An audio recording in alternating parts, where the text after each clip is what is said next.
नमस्कार दोस्तों, आप सभी का स्वागत है हमारे इस चैनल हम सब पर। आज हम एक ऐसा विषय लेकर के आए हैं जो हमारे आपके और इस देश के अस्तित्व से जुड़ा हुआ विषय है। दोस्तों, यह हमारे लिए दुर्भाग्य का विषय है कि हमें शिक्षा और रोजगार जैसे सवाल को लेकर के भी बात करनी पड़ रही है, क्योंकि यह मुद्दा महज आंकड़ों तक सीमित कोई मुद्दा नहीं है, बल्कि हमारे जीवन और अस्तित्व से जुड़ा हुआ सवाल है। देश के अंदर जब भी चुनाव आता है तो राजनीतिक पार्टियां रोजगार को लेकर के बड़े बड़े वादे करती हैं, लेकिन चुनाव जीतने और सत्ता में स्थापित हो जाने के बाद वे उन वादों को ऐसे ही भूल जाती हैं जैसे खाने के बाद भूख और सोने के बाद नींद को हम भूल जाते हैं। देश के अंदर बेरोजगारी की स्थिति क्या है, इसके लिए किसी आंकड़ों को देने की जरूरत नहीं है, क्योंकि दिन और रात इसे आप महसूस कर रहे होंगे।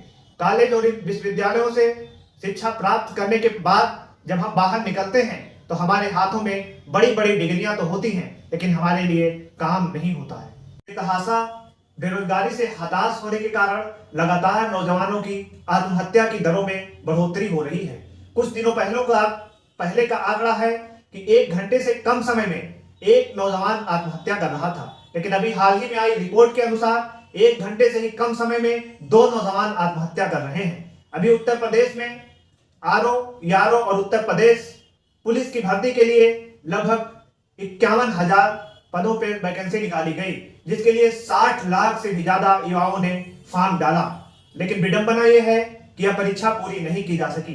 पर्चा लीक हो गया और युवाओं को साल भर की मेहनत पर पानी डालकर उन्हें उनके भाग्य के सहारे छोड़ दिया गया। सार्वजनिक क्षेत्रों को लगातार निजी हाथों में औने पौने दामों पर बेचा जा रहा है। इसका 2 प्रभावी परिणाम हमें देखने को मिलता है। पहला कि सरकारी नौकरियों में लगातार कमी हो रही है। दूसरा, आरक्षण जैसे विषय को दरकिनार करके सामाजिक न्याय को दरकिनार किया जा रहा है। सरकार स्किल इन इंडिया योजना लेकर के आती है, जिसके लिए हजारों करोड़ रुपए विज्ञापनों पर खर्च किया गया, लेकिन उसकी हालत क्या है?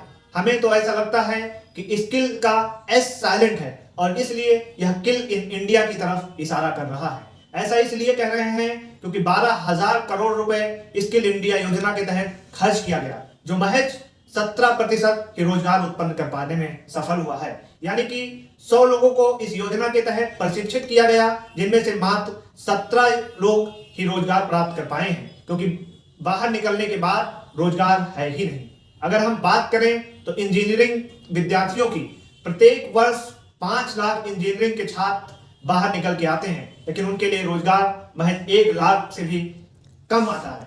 जब इंजीनियरिंग जैसे स्किल लोगों के लिए रोजगार नहीं है तो आम नौजवानों की हालात इस देश में क्या होगी? Make in India made in India से अलग है। मेक इन इंडिया के तहत विदेशी कंपनियां भारत में आएंगी और भारतीय कंपनियों के साथ में कोई भी संधि, कोई भी समझौता नहीं करेंगी। वो यहाँ पे आकर के प्रोड्यूस करेंगी, लेकिन अपनी कोई भी टेक्नोलॉजी भारतीयों के साथ साझा नहीं करेंगी। यानी कि हम भारतीय लोग प्रोड्यूसर नहीं बनेंगे, सिर्फ कंज्यूमर बन करके ही रह जाएंगे। यह कॉर्पोरेट राज हमें ब्रिटिश राज की तरफ इशारा करता है। जब मैनचेस्टर से कंपनियां भारत में आती थीं और भारतीय लोगों के सूत और कपास को खरीदती थीं, उन्हें इंग्लैंड में ले जाकर के कपड़े बनाती थीं और उन कपड़ों को ला करके भारत में बेच देती थी। इससे सोने का चिड़िया कहे जाने वाला हिंदुस्तान का सोने का अंडा अंग्रेजों के पास था। यानी कि भारत एक अमीर देश था, लेकिन भारत की जनता गरीब थी। यह कॉर्पोरेट राज फिर उसी ओर ले जा रही है। ऐसी स्थिति में सरकार को इन चुनौतियों और इन नीतियों से लड़ना चाहिए था, लेकिन सरकार रेड कारपेट बिछा करके उनका स्वागत कर रही है। ऐसी स्थिति में युवाओं के रोजगार का क्या होगा, इसको लेकर के सरकार की कोई प्राथमिकता नहीं है। हमारे सामने सबसे बड़ा चैलेंज यह है कि हम युवा लोग रोजगार के लिए कहां जाएं। केंद्र में लाखों पद खाली पड़े हुए हैं, लेकिन जब इस पे सवाल किया जाता है तो सरकार के ही एक मंत्री कहते हैं कि रोजगार देना यह सरकार का काम नहीं है।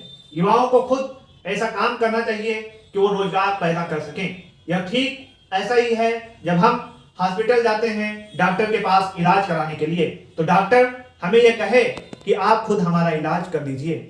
ऐसी स्थिति में युवा परेशान होकर के काम की तलाश में विदेशों में जाकर के नौकरियां करना शुरू कर देते हैं और उनके साथ दुर्व्यवहार, अपहरण और हत्या जैसी घटनाएं सामने आती हैं, लेकिन सरकार को इससे कोई फर्क नहीं पड़ता। अभी हाल ही में आप सभी ने देखा कि रूस के अंदर एक भारतीय नौजवान सेना में लड़ते हुए मर जाता है और 20 नौजवानों को अपहरण करके वहां पे रखा जाता है, बंधक बना के रखा जाता है, लेकिन सरकार प्रचार में व्यस्त है। उसको 20 नौजवानों और एक हत्या हो गए नौजवान की कोई परवाह नहीं है। सभी मुद्दों को दबाते हुए हमको यह कहा जाता है कि देश की जीडीपी बढ़ रही है, देश की जीडीपी ग्रोथ कर रही है।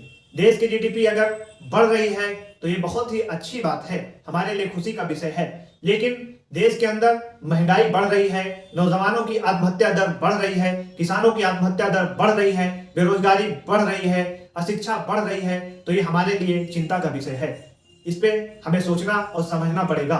देश के अंदर विश्व गुरु के नाम पे देश के नौजवानों में विष घोलने का काम यह सरकार कर रही है। हमें इस चुनौती को समझना पड़ेगा और इसीलिए हम चाहते हैं कि 2024 में लोकसभा में चुनाव का मुद्दा हमारी शिक्षा, हमारा रोजगार, हमारा कपड़ा, हमारा मकान, हमारा खाना बने।